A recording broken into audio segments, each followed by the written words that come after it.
काल हिंदू समाज आयोजित या भव्य अशा मोर्चाच्या निमित्ताने ज्यांनी आताच आपले विचार मांडले आणि त्यांच्या नेतृत्वाखाली हा भव्य असा मोर्चा आज निघालेला आहे ते माझे सहकारी सागर बेग, मंचावर उपस्थित असलेले अन्य सर्वच प्रमुख मान्यवर, श्रीराम संघाचे सर्वच प्रमुख पदाधिकारी, वारकरी संप्रदायाचे सर्वच प्रमुख मान्यवर, उपस्थित असलेले माझे सर्व हिंदू बंधू भगिनीनो आणि माझे सर्व तरुण मित्रांनो आणि आमचे पत्रकार मित्र, आज हे जी भव्य रॅली आपण काढलेली आहे ही परमपूज्य महंत रामगिरी महाराजांच्या समर्थनासाठी आणि बांगलादेशमध्ये जे आपल्या हिंदूंवर अत्याचार सुरू आहे त्याचा निषेध नोंदवण्यासाठी ही रॅली आपण काढलेली आहे. सुरुवातीला जो माझा सूत्रसंचालन करणारा मित्र आहे त्याने असं बोलला की महंत रामगिरी महाराजांच्या एका वक्तव्यामुळे राज्यात आणि देशात खळबळ माजली. आता मला एक कळलं नाही की आमचे महंत रामगिरी महाराज नेमकं काय चुकीचं बोलले हे मला आजपर्यंत कळलेलं नाही. मला हे जेवढा राज्यामध्ये देशामध्ये जेवढे मस्जिदी आहेत त्याच्यामधले जेवढे मौलवी आहेत त्यांच्यामध्ये जे काय खोपडी काय त्यांच्यातले काय बुद्धिवान आहेत असणार पण आहेत कुठले एक दोन चार असले चुकले त्यांनी माझ्याबरोबर या स्टेजवर यावं, या व्यासपीठावर उभं राहावं आणि मग त्यांनी मला सांगावं जे आमचे महंत रामगिरी महाराजांनी जे बोललेले आहेत ते खोटं आहे का, त्यांच्यातल्या बुद्धिवादी जे लोक आहेत त्यांचे जे विचार मांडणारे लोक आहेत त्या लोकांनी हा विषय कधीच मांडला नव्हता का या त्या मौलवींनी येऊन माझ्या इथे स्टेजवर सांगावं. त्यांची हिंमत असेल तर सांगावं, कारण का या हिंदू राष्ट्रामध्ये अगर हिंदूंवर बोलल्यानंतर हिंदूंची बाजू घेतल्यानंतर आणि इस्लामचा बुरखा फाडल्यानंतर अगर त्या वक्त्यावर अगर खळबळ माजत असेल तर मग पाकिस्तानमध्ये काय वेगळी परिस्थिती आहे. हीच परिस्थिती आहे हिंदूंची. तिथे पण राहणारे जे हिंदू आहेत ते अल्पसंख्य आहेत. तिथे काय ते तोंड उघडू शकत नाही. तिथे अगर पाकिस्तानमध्ये हिंदूंना अगर जिवंत राहायचं असेल तर याचा त्याला धर्मांतर करून इस्लाम स्वीकारायला लागतो, याचं मग त्यांना मारून टाकलं जातं. दोनच पर्याय असतात त्यांच्यात. आम्ही तर ह्यांचे लाड करतो इथे, त्यांची दाढी कुरवडत बसतो, त्यांचे रोज दिवसा 5 वेळा त्यांचे भोंगे वाजतात धुमरावरती होऊन आणि आम्ही सहन करतो.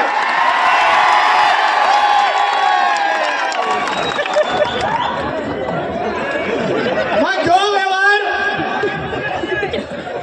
जी वर्तवणूक पाकिस्तान मधल्या हिंदू बरोबर अगर तिकडचा मुसलमान समाज करत असेल तर मग इकडच्या असलेले हे जे काही जिहादी आहेत त्यांना आम्ही इथे त्यांचे लाड का करावेत, त्यांना डोक्यावर का उचलून ठेवावं, हा प्रश्न मला आजच्या निमित्ताने विचारायचा आहे. हे जरा गप्प बसा रे, जरा आता थोडंसं तुम्हाला पण ऐकवायचं आहे.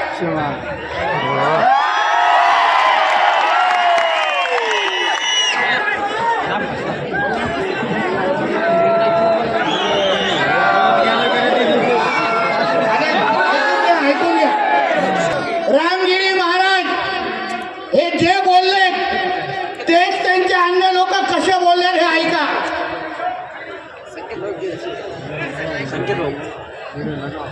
जब निकाह से हुआ याद रखिए उनका निकाह 6 साल में हुआ था और विदायगी जो है 9 साल की उम्र में हुई थी। उनका निकाह आयशा से हुआ, तो अगोदर बोललेला आहे उनका निकाह एक आयशा से हुआ, उसकी उम्र 6 साल की थी. हे कोण बोलतंय? त्यांच्यातला एक कार्टा बोलतोय. बरोबर. जाकीर नाईक हा बघा काय बोलतोय. He contracted the marriage with Aisha radiallahu anha at the age of 6 and he consummated the marriage at the age of 9. अलैहि वसल्लम हा पण तेच बोलतोय जे आमच्या महंतांनी बोललेलं आहे. 30 आदर्श मानलेला आहे मोहम्मद पैगंबर. या मोहम्मद पैगंबराचं जीवन चरित्र तुम्ही पाहिलं, या मोहम्मद पैगंबराने वयाच्या 50व्या वर्षी एका 6 वर्षाच्या मुलीचं लग्न केलं, आयशा म्हणजे. मग कशाला धमक्या द्यायच्या? तुमचे काटे सगळे तेच बोलतायत, तुमचे वेगळे बोलत नाही. आणि आमच्या महाराजांनी तुमच्या मोहम्मद पैगंबराबद्दल जे काही लिहिलं आहे, जे सत्य आहे ते सांगून ते फक्त ते बोलले आहेत आणि त्यांनी प्रबोधन केलेलं आहे. मग ह्या गोष्टीवर तुम्ही त्यांच्या विरोधात मोर्चे काढणार, त्या विरोधात त्यांच्यावर खोट्या केसेस टाकणार. तुम्ही जरा युट्यूबवर जाऊन बघा, आमच्या पत्रकार मित्रांनी जावं, त्या युट्यूबवर या जिहादी भडव्यांची भाषणं बघा. आमच्या रामगिरी महाराजांच्या विरोधात धमक्या देण्याचा कार्यक्रम सुरू आहे त्या युट्यूबवर. मी आज या व्यासपीठाच्या निमित्ताने हे जे धमक्या देणारे आहेत,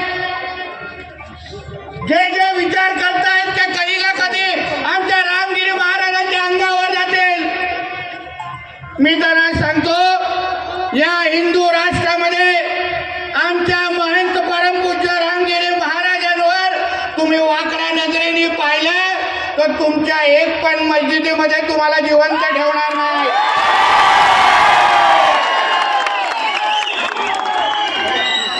आम्हाला तुमचे सगळे पत्ते माहिती आहेत. तुम्ही काय आमच्याकडून पळू शकणार नाही. तुम्हाला ज्या भाषेमध्ये समजतं त्या हिंदीमध्ये सांगतो. अगर हमारे रामगिरी महाराज के ऊपर उनका बाल भी बांका हुआ तो तुम सबको चुन चुन के मारेंगे.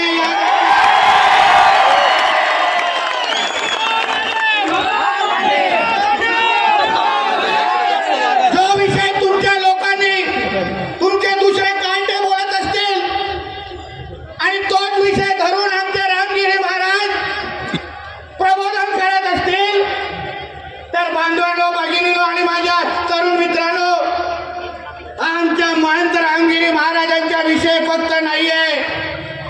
त्याला हिंदू समाजाला डिवचायचंय, त्याला हिंदू समाजाला आव्हान द्यायचंय, त्याला भारतामध्ये अशी परिस्थिती घडवायची की तुम्ही कोणी असाल, तुम्ही कितीही संख्येने असाल, तुम्ही आमच्या मनाविरुद्ध इथे वागलात तर आम्ही तुमच्या व तुम्हाला जिवंत ठेवणार नाही. हा संदेश ते लोक द्यायला प्रयत्न करतायत, हा संदेश द्यायला प्रयत्न करतायत.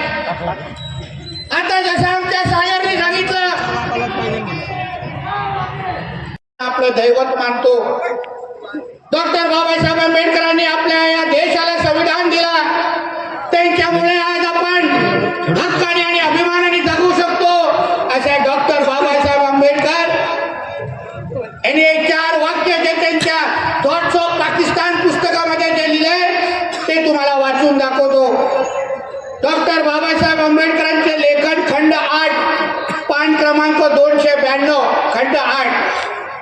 डॉक्टर बाबासाहेब आंबेडकर म्हणतात, इस्लामच्या सिद्धांतापैकी एक सिद्धांत असा आहे की ज्या देशात इस्लामिक राजवट नाही अशा देशात जर इस्लामिक कायदा आणि त्या देशाचा कायदा यांच्यात विरोध आला तर त्या देशाच्या कायद्यापेक्षा इस्लामिक कायदा वरचढ ठरेल. त्यामुळे मुसलमानांसाठी इस्लामिक कायद्याचे पालन करणे आणि त्या देशाच्या कायद्याचे उल्लंघन करणे हे इस्लाम अनुसार न्याय ठरेल. म्हणजे तुम्ही विचार करा, यांच्यासाठी डॉक्टर बाबासाहेब आंबेडकरांनी लिहिलेलं संविधानचं काही महत्व नाही. यांना इस्लाम मध्ये जे 4 वाक्य लिहिले, इस्लाम मध्ये हिंदूंबद्दल जे लिहिलंय, इस्लाम मध्ये या तर त्या राष्ट्राला तुम्ही इस्लामिक राष्ट्र बनवा, या तर तिकडल्या हिंदूंना संपून टाका, असं सरळ स्पष्ट लिहिलं आहे. आणि त्याप्रमाणे ह्यांचा कार्यक्रम सुरू आहे. त्याप्रमाणे हे सगळे आपल्या विरुद्ध वागताय. मी परत बोलतो, हा परमपूज्य महान रामगिरी महाराजांचा फक्त विषय नाही आहे. ह्याच्या मागे त्याला हिंदू समाजाला टार्गेट करायचं आहे, हिंदू समाजाच्या अंगावर जायचं आहे, हिंदू समाजाला संदेश द्यायचा आहे की तुम्ही तुमच्या हिंदू राष्ट्रामध्ये तुम्ही तुमच्या प्रमाणे जगू शकत नाही. तुम्हाला इथे जगायचं असेल तर आमच्या प्रमाणे जगा, असं आव्हान आपल्याला द्यायला प्रयत्न करतायत. तुम्ही फक्त एक निश्चय केला पाहिजे की यापुढे कोणीही जिहादी अगर आपल्या समोर येऊन कुठल्याही पद्धतीची जोर जबरदस्ती करेल, पोलिसांचं काम करतील, पण एक हिंदू म्हणून तुम्ही तुमच्या धर्मासाठी तुम्ही त्याचं काम करून टाकलं पाहिजे. बरं का चुकून अगर त्याला पोलिसांनी सोडलं तर मग तो काय तुम्हाला जिवंत सोडत नाही, लक्षात ठेवा. अहो ते सोडा, आपल्या राज्यामध्ये गोहत्या बंदी कायदा आहे की नाही? पत्रकार मित्र सांगते आहे की राव? आमचे मुख्यमंत्री म्हणून देवेंद्र फडणवीस साहेबांनी आणलेला तो कायदा आहे. अगर त्यांनी एवढा गोहत्या कायदा असताना पण महाराष्ट्रात त्या श्रीरामपूरमध्ये किती कत्तलखाने तुमचे सुरू आहे. तो आमच्या सागर असल्यामुळे काहीच नसतील, तो विषय वेळ आहे. मी तो बोलतो काही गरज नाही, काही गरज नाही. आमच्या हिंदू राष्ट्रामध्ये आमचे कुठलाही महंत हे मोकळेच फिरणार, त्यांना नाही पोलिसांची संरक्षणची गरज नाही. कारण का आमच्या या हिंदू राष्ट्रामधला हिंदू जागृत आहे. या जिहाद्यांना कळून दे, चुकून अगर आमच्या रामगिरी महाराजांवर कोणीही चालून आला तर त्याची अशी अवस्था करू की त्याचे आब्बा आणि आम्ही पण त्याला ओळखणार नाही. उगाच आमच्या नादी लागायचं नाही, उगाच आमच्या नादी लागायचं नाही. हे आमचं हिंदू राष्ट्र आहे, इथे हिंदूंची सगळ्या गोष्टी चालणार. हे सर्व धर्म समभाव ते जे हेकड आहे ना, हे आम्हा लोकांना सांगू नका. आम्ही सर्व धर्म समभाव मानत नाही. या राष्ट्रामध्ये जिथे हिंदूंची जनसंख्या जास्त आहे, या राष्ट्रामध्ये पहिलं हिंदूंचं हित पाहिलं जाईल आणि मग सगळे बाकी सगळे मोजले जाणार. हे सरळ स्पष्ट आहे. म्हणून कोणी आम्हाला हे भाईचारा विचाराची टेप रेकॉर्डर लावायची नाही. जे पहिलं मिळणार, जो पहिला अधिकार असेल तो फक्त हिंदूंनाच मिळणार आणि मग बाकीच्या लोकांनी रांगा लावायच्या आहेत, तुम्हाला सांगून जातो.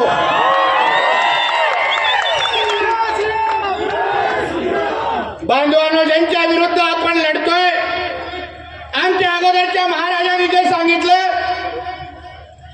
त्यांच्या ज्या इस्लाममध्ये ज्या लिहिल्या आहेत त्या गोष्टी तुम्ही समजल्या पाहिजेत.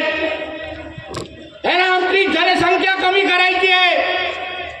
ह्यांना माहिती आहे की अगर आम्ही संख्येने अगर जास्त मोठ्या प्रमाणामध्ये बाहेर निघालो तर ह्यांना किडे मोकोड्यांसारखा आपण चेपून टाकू, ह्यांना माहिती आहे. म्हणून ह्यांनी षडयंत्र चालू केले आहेत. लव्ह जिहाद, लँड जिहाद आणि त्या वक्फ बोर्डच्या नावाने त्या माध्यमातून हिंदूंची जनसंख्या ह्यांना कमी करायची आहे.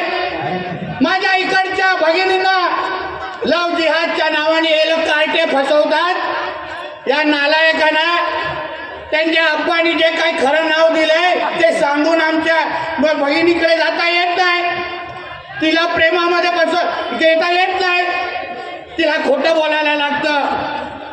आणि मग तिला फसवायला लागतं. या गोष्टी माझ्या भगिनींनी समजून घेतलं पाहिजे.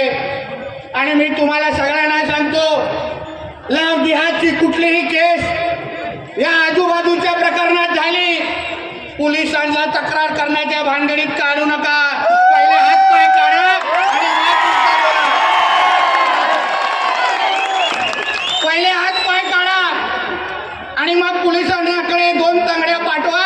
मला साहेब बाकीचं शरीर तिथे पडले, नंतर घेऊन जा.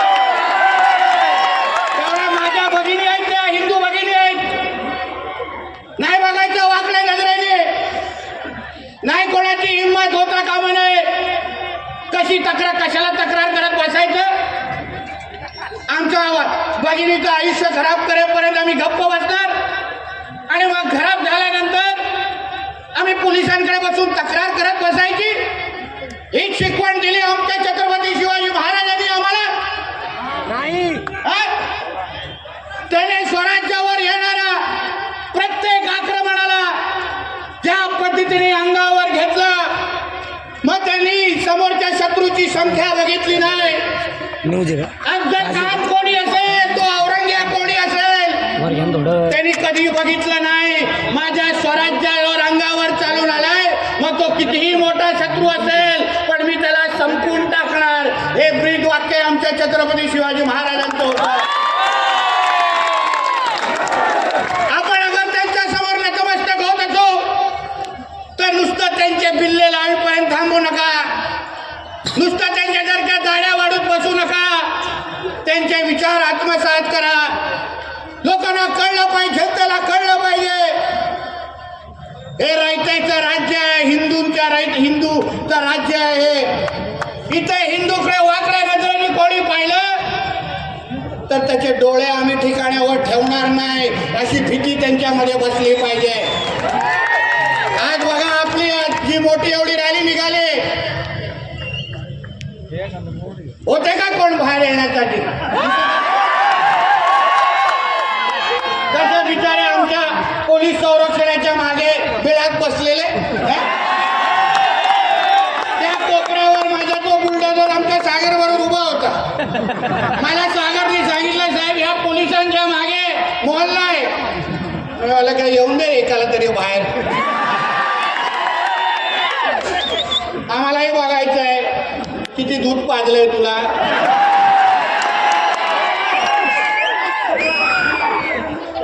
म्हणून या पद्धतीने हिंदू समाज म्हणून, हिंदू धर्म म्हणून आपण आपल्या पद्धतीने ताकदीने वागलं पाहिजे.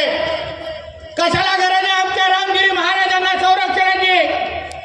आम्ही बसलो आहे सगळे हिंदू राष्ट्र म्हणून इथे. कोणी त्यांच्याकडे वाकड्या नजरेने पाहू शकणार नाही, एवढा धाक माझ्या या हिंदू समाजाच्या इथे आहे.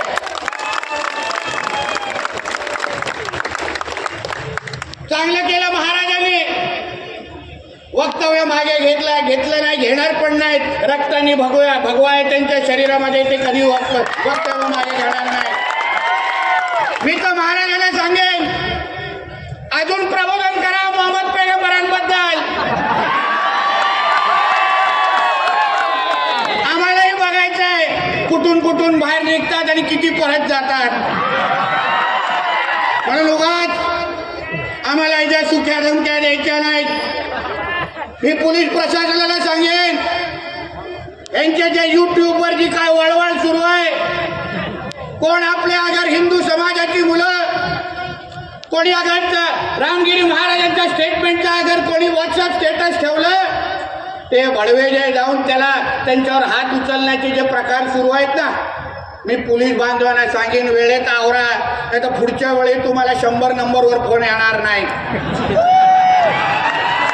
काय येणार?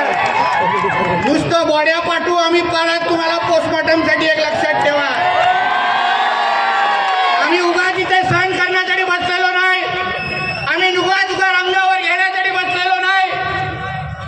अरे आम्ही इथे काय चूक केली मला तेच कळलं नाही तरी पहिल्या दिवसापासून. माझ्याकडे पत्रकार आले, साहेब रामगिरी महाराज, मला काय झालं मग त्याच्यात? बरोबर बोलले, काय बोललो त्याच्यात? माझ्या बाकीचे कशाला मग बोलते हे अशा विरोधकांना. मला विरोधकांचा आता सुमत होऊन धर्मांतर झालंय आमच्या इथे.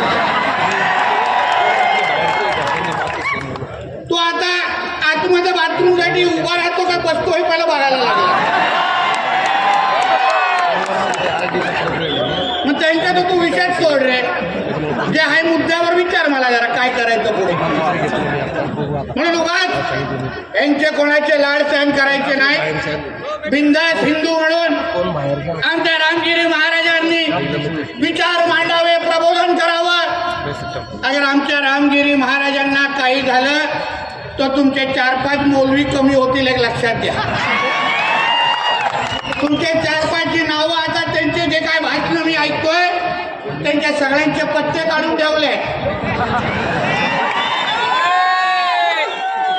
कुठल्या कुठल्या बायकोकडे किती वाजता जातो हे सगळे आपण.